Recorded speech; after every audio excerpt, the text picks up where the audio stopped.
नमस्कार दोस्तों, कथा सागर में आपका स्वागत है। आज जो मैं आपको कहानी सुना रही हूँ वो एक प्रेम कहानी है जो कि आशीष पटेल जी द्वारा लिखी गई है। जय और रीना पिछले 3 साल से एक दूसरे से प्रेम करते थे। दोनों के बीच प्रेम इतना बढ़ चुका था कि दोनों ने मन ही मन एक दूसरे को अपना जीवन साथी मान लिया था। एक बार जय को काम के सिलसिले में बाहर जाना हुआ। जय काम में इतना बिजी हो गया कि रीना से वह ज़्यादा बात भी नहीं कर पाता था। एक दिन रात को रीना का कॉल आया। जय अभी अभी काम खत्म करके बैठा ही था। जय ने कॉल उठाया और कहा, रीना कैसी हो तुम? मुझे माफ़ करना, मैं काम में इतना बिजी था कि तुमसे ज़्यादा बात ही नहीं कर पाया। मैं तुम्हें रोज़ बहुत याद करता हूँ। जय, मैं भी तुम्हें याद करती हूँ। मैं तुमसे थोड़ी गुस्सा भी हूँ। यार, मैंने कल कितने कॉल मैसेजेस किए लेकिन तुमने कोई रिप्लाई ही नहीं किया मुझे। बहुत गुस्सा हूँ मैं तुमसे। रीना ने उत्तर दिया, यार सॉरी, माफ़ कर दे यार, अब मान भी जाओ, ऐसा क्यों कर रही हो? जय ने कहा, नहीं, मैं आसानी से नहीं मानने वाली, यहाँ आके मनाओ मुझे। यह कहकर रीना ने कॉल काट दिया। दूसरे दिन सुबह जय ने रीना की मनपसंद चॉकलेट खरीदी और एक सॉरी कार्ड लिया। ये लेकर वो रीना के घर पहुंचा। रीना की मम्मी को दोनों के बारे में सब पता था। जय ने रीना के घर के दरवाजे पर दस्तक दी। रीना की मम्मी ने दरवाज़ा खोला और जय को कहा, आओ जय बेटा, कैसे हो? कोई दिक्कत तो नहीं ना? मैं ठीक हूँ आंटी, रीना से मिलने आया हूँ, जय ने उत्तर दिया। रीना तो ऊपर सो रही है, कब से आवाज़ दे रही हूँ उसको, लेकिन उठने का नाम ही नहीं ले रही है। जाओ, अब तुम ही उसको उठाओ, रीना की मम्मी ने कहा। फिर जय रीना के कमरे के पास गया और डोरबेल बजाई। रीना ने कहा, क्या हुआ मम्मी, सोने दो ना थोड़ी देर और। क्या, कब से आवाज़ कर रहे हो? जय ने फिर से डोरबेल बजाई। रीना ने गुस्सा होकर दरवाज़ा खोला और जय को देखकर कहा, अरे तुम, जाओ यहाँ से, मुझे तुमसे बात नहीं करनी। फिर जय ने उसको मनाते हुए कहा, सॉरी रीना, गलती हो गई मुझसे, मुझे माफ़ कर दो ना प्लीज़। आइंदा से मैं कभी तुम्हारे कॉल्स मैसेजेस को अनदेखा नहीं करूँगा, तुम्हारे सारे कॉल्स का जवाब दूंगा। अब तो मान जाओ यार, देखो मैं तुम्हारी मनपसंद चॉकलेट लाया हूँ और ये सॉरी कार्ड। इस बार मान गई हूँ, लेकिन अगली बार ध्यान रखना, कितना भी मनाओगे नहीं मानूंगी मैं, रीना ने कहा। फिर दोनों एक दूसरे से गले मिले और कुछ प्यार भरे पल बिताए।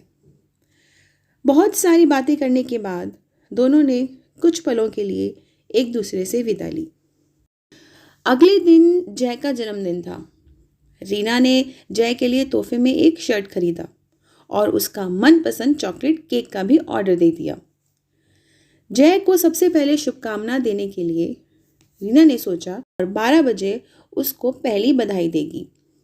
योजना के मुताबिक रीना ने ठीक 12 बजे जय के घर के दरवाजे पर दस्तक दी। आवाज़ सुनकर घर के नौकर ने दरवाज़ा खोला। दरवाज़ा खुलते ही रीना ने पूछा, नमस्ते अंकल, जय कहाँ पर है? सो गया है क्या? बेटा, अब तुम्हें क्या बताऊँ, जय अभी अस्पताल में भर्ती है। वो आज रात को ठीक 10 बजे माँ के लिए दवाई लेने जा रहा था, तभी एक ट्रक सामने से आ रही थी। उसके टक्कर मारने से कार पलट गई और ट्रक भी नीचे खड्डे में गिर गया। कुछ लोगों का कहना है कि ट्रक का ड्राइवर शराब पीकर ट्रक चला रहा था, क्योंकि उस ट्रक से शराब की कुछ बोतलें मिली थी। ये बात सुनकर रीना के हाथों से तोहफा और केक ज़मीन पर गिर पड़ा और रीना के चेहरे पर भारी शोक के बादल छा गए, मानो उसके पैरों तले ज़मीन खिसक गई हो। फिर रीना ने अस्पताल का पता पूछा और तुरंत अस्पताल के लिए निकल पड़ी। कुछ समय में वह अस्पताल पहुंच गई। पूछताछ की जगह से उसने जय का कमरा नंबर पूछा और तुरंत कमरे के पास गई। उसने कमरे के अंदर प्रवेश किया और देखा कि जय के मम्मी पापा रो रहे थे। रीना जय के पास गई और उसकी आंखों से भी अश्रु की धारा बहने लगी। जय ने धीमी आवाज से कहा, रीना, अपना ध्यान रखना और तुम्हारी इस प्यारी सी आंखों में कभी भी आंसू मत आने देना। अगर तुम मेरी ये बात मानोगी तो मैं समझूंगा कि तुमने मुझे इस जन्मदिन का सबसे कीमती तोहफा दिया है। अलविदा रीना। कहकर जय ने रीना का हाथ पकड़ा और अपनी अंतिम सांस लेकर इस दुनिया से विदा ली। दोस्तों, हम जिसे प्रेम करते हैं वो हमेशा हमें खुश देखना चाहते हैं। कुछ लोग मैंने देखे हैं जो प्यार में सफलता ना मिलने पर या सफलता मिलने के बाद अपने साथी को अगर किसी वजह से खो देते हैं तो खुद को संभाल नहीं पाते और खुदकुशी करके खुद ही अपने जीवन को समाप्त कर लेते हैं। ऐसे लोगों को मुझे ये संदेश देना है कि जीवन में कभी भी खुदकुशी ना करें।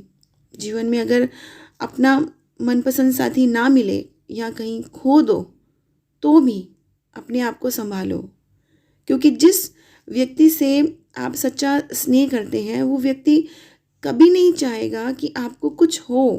वो व्यक्ति चाहेगा कि आप अपना ध्यान रखें और अपने आप को खुश रखें, आंसू ना बहाएं। तो ये थी प्यारी सी प्रेम कहानी जो आशीष पटेल जी ने लिखी है। उम्मीद है आपको मेरी ये कोशिश पसंद आएगी।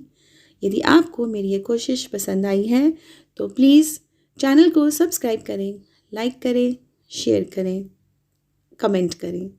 धन्यवाद।